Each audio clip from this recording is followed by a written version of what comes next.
In this Business Tech Planet video, we'll show you how to fix problems in Windows 10 and 11 by repairing the system image. If you're experiencing persistent issues with your Windows device, such as system crashes or errors during updates, there might be corruption in the system image. Before attempting to fix the problem, it's crucial to back up your important files to an external drive.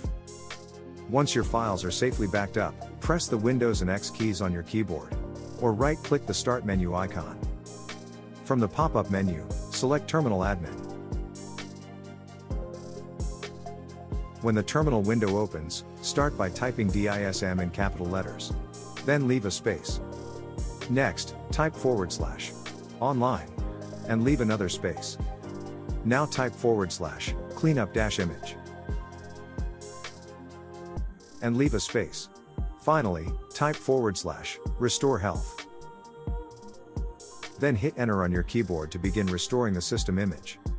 And if you're wondering what the system image is, it's not actually a picture stored on your device. It refers to the current state of your computer's system, including the operating system, programs, system settings, and user data. Once the operation's complete, restart your device. And if the problems were being caused by a corrupted system image, they should no longer persist.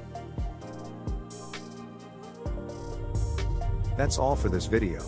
Please leave a comment if this helped, and hit the subscribe button for more Microsoft videos.